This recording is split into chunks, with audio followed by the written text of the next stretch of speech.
The Acceleration Freeze of Nick Fuentes, Part 4, Head-on Refutation and the Pathology of Closed Reasoning. On intimidation, critical thought, and the self-sealing logic of cultic narratives. Take the argument apart. Asking questions is not immunity from criticism. A belief that cannot be falsified is not inquiry.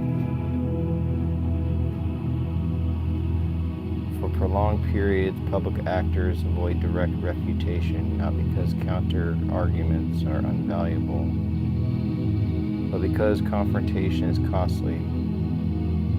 Fear of backlash, dogpiling, and reputational contagion produces strategic silence, which is then misread as concession.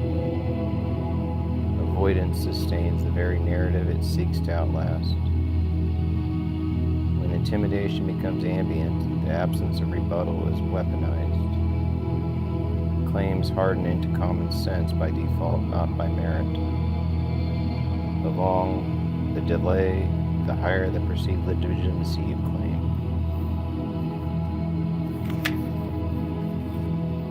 Moral appeals, grief, status, vulnerability cannot substitute for argument. They may explain why someone speaks, but they do not validate what is said. Conflating sympathy with correctness collapses critical standards. Head-on engagement requires separating persons from propositions. Protecting people does not require protecting claims from scrutiny. Many participants default to heuristic reasoning, pattern matching events to prior narratives rather than evaluating evidence anew. Their approach favors familiarity over accuracy and speed over rigor. Critical thinking demands analytic friction, testing assumptions, weighing alternatives, and tolerating uncertainty.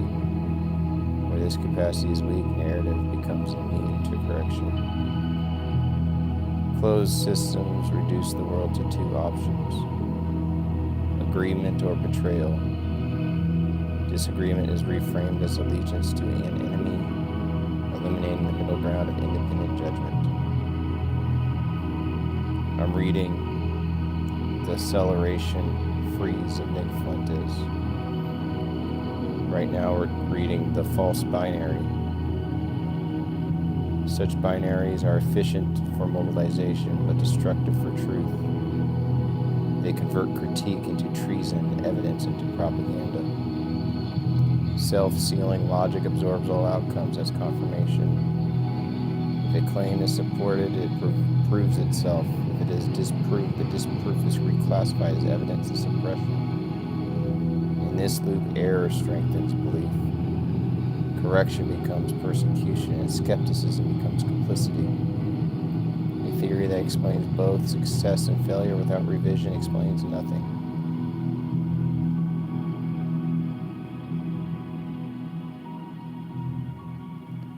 Inquiry requires criteria for being wrong. When no conceivable evidence could discomfort and disconfirm a claim, the claim exits the realm of investigation and enters ideology. Unfalsifiable narratives demand allegiance, not assessment. They replace method with mood. Technical disputes must be adjudicated by method, not posture. Assertions about probability require calculations, models, or experiments, not rhetorical escalations. When non-experts pronounce certainty and later revise to improbability without accounting, credibility erodes. Learning requires acknowledgement, not rebranding. Direct, testable evidence outranks circumstantial impressions. Expert testimony outranks intuition. Consistency outranks improvisation. Violating the hierarchy produces narrative noise. Symbolism, coincidence, and vibes are not substitutes for proof. They are prompts for hypotheses, not conclusions. In adversarial ecosystems, rebuttal can be misread as validation, feeding the cycle it seeks to end. This risk tempts institutions into silence, which in turn feeds the same cycle. Breaking the loop requires structured refutation, enumerated claims, present evidence, defined standards, and repeat without personalization. Siege mentality deputizes followers as enforcers. Dissenters are cast as infiltrators. Outsiders are presumed hostile, insiders are presumed virtuous. This dynamic is spiritually corrosive. It rewards certainty over humility and loyalty over truth. Accusations of bad faith often mirror internal insecurity. When identity is bound to belief, criticism threatens selfhood, provoking defensive escalation. Projection converts debate into diagnosis and disagreement into defamation. Effective confrontation targets claims, not character. It is precise, evidence-driven, and consistent. It refuses the false binary and insists on standards. Calling out errors is not cruelty, it is maintenance of the commons. The goal is containment of falsehood, not humiliation. Credibility is cumulative and fragile. Reckless claims spend it, disciplined correction earns it. Future accountability depends on present rigor. When real conspiracies arise, only those who practice restraint will be believed. Movements that cannot tolerate correction dissolves into echo chambers. Echo chambers cannot discover truth, they can only amplify conviction. The final axiom stands. Reason survives only where claims can lose. Without that possibility, discourse collapses into ritual. Name the names. Follow the money. If everything is an operation, nothing can be examined. When media ownership and consolidations are framed as totalizing plots rather than regulating market processes, spectacle displaces structure. Complex transactions, mergers, financial vehicles, antitrust reviews are reduced to melodrama because melodrama converts attention into loyalty faster than analysis converts facts into understanding.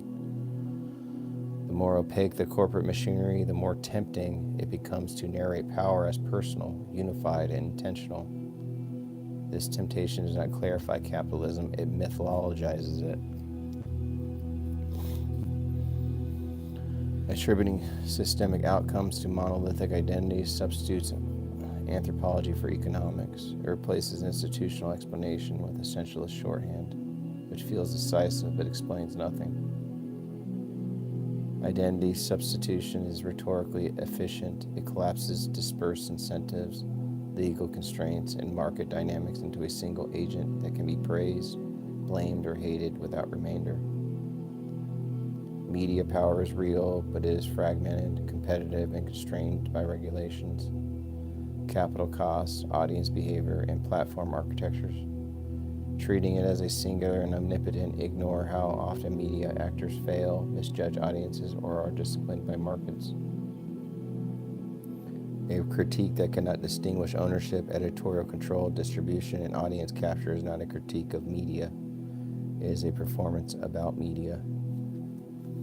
Follow the money. Follow the money becomes fallacious when it stops at association rather than tracing causation. Capital flows explain incentives only when paired with governance, contracts, and constraints. Money indicates capacity, not coordination. Capacity without proof of coordination is conjecture, not evidence. Outrage monetizes more reliably than nuance. Platforms reward certainty, repetition, and escalation. They penalize revision, caveats, and procedural details. When creators align claims to platform incentives, narratives, extremities become a business model. Accuracy then competes with engagement and often loses. Simplified reveals promised cognitive relief.